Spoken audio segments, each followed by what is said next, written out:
各位同事大家好សួស្តីទៅកាន់បទថ្នាក់យើងសាជាថ្មីថ្ងៃនេះគឺយើងមកសិក្សានៅមេរៀនបន្តទាក់ទងជាមួយនឹងការប្រកប join របស់ភាសាចិនអញ្ចឹងកាលពីវីដេអូមុនលោកsưធ្លាប់បានបញ្ជាក់គ្នាយើងហើយ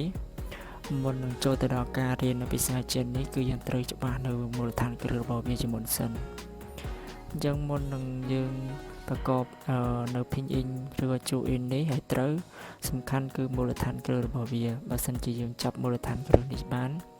ការអាននៅភាសាចិនរបស់យើងវាត្រឹមត្រូវទៅតាមក្បួនខ្នាតរបស់ភាសាចិនហើយក៏ការរៀនហ្នឹងគឺមានភាពងាយស្រួលហើយនឹងចាប់បានទាំងអស់គ្នាដែរអញ្ចឹងប្រហែលនៅវីដេអូមុនលោកsưបានចេញជាច្រើនបន្តទាក់ទងជាមួយនឹងមូលដ្ឋានគ្រឹះភាសាចិនយើងរបៀបប្រកបដោយយកអក្សរ join មួយយកមកប្រកបហើយនឹងលើកឧទាហរណ៍ថ្ងៃនេះក៏ដូចគ្នាណាគឺលោកsưយកនៅអក្សរ2គឺអក្សរ h ជាមួយនឹងអក្សរ g មកប្រកបណាហើយការប្រកបនេះគឺយើងដល់ស្រៈ3ហើយបានន័យថាព្យញ្ជនៈមួយបូកជាមួយនឹងស្រៈចំនួន2គឺស្រៈកណ្ដាលនេះមួយនិងស្រៈប្រកបយើងមួយឥឡូវកុំឲ្យខាត់ពេលយើងចូលទៅកាន់ការអានមេរៀនរបស់យើងប៉ុន្តែអ្នកដែលអត់ទាន់បានចូលចុច Subscribe ជួយចុច Subscribe និងសញ្ញាកណ្ដឹងម្នាក់មួយផងដើម្បីទទួលបាននូវវីដេអូបង្រៀនភាសាចិនថ្មីៗពី Channel របស់លោកsưឥឡូវនេះយើងចាប់ផ្ដើមអានទាំងអស់គ្នាណាអក្សរទី1យើងអានថាអក្សរ h តោះប្រកប h u a hoa h u o ho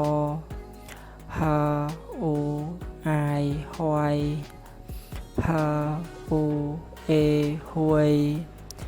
h u an hoan h u an huan h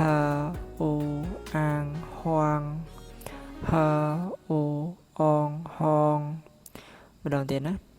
h u a hoa h u o ho h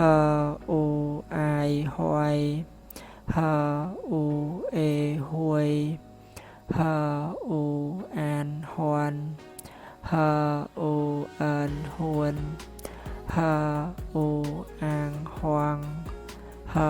u on hong នៅទីនេះយើងមានឧទាហរណ៍ចំនួន2ដូចគ្នាតើឧទាហរណ៍ទី1hoa hoa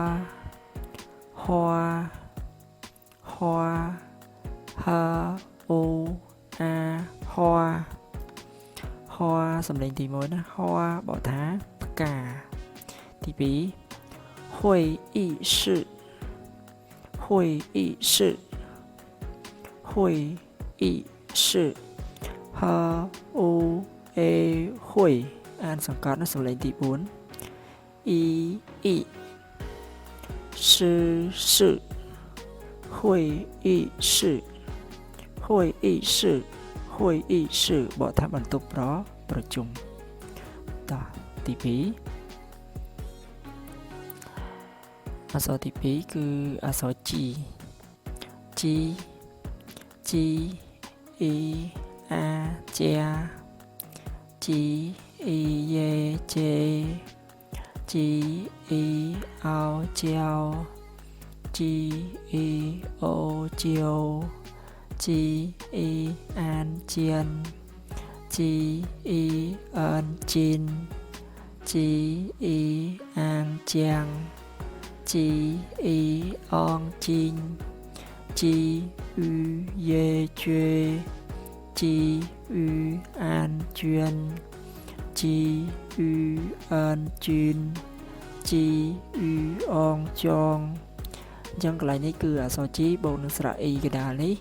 ជាមួយនឹង4នេះ4នេះគឺ E ដែរប៉ុន្តែ E មាត់មូលនោះ U អញ្ចឹងពេលអានទៅវាធ្វើឲ្យយើងបទាញមាត់ទៅជាមាត់មូលទាំងអស់ណា4សលេងនេះ4អក្សរនេះតោះម្ដងទៀត G E A Gia G E Ye Chê G E Ao Chiao G E O Chiêu G E An Chiên G E An Chiang G E On Chin G U Ye Chue G U An chuyên G U An chuyên G U On chong តោះមើលទៅហើយយើងមាន2ដូចគ្នាណាទី1 G E A ជាសលេងទី1ណាជាបកថាផ្ទះទី2剪刀G E An 剪តអោតោ剪刀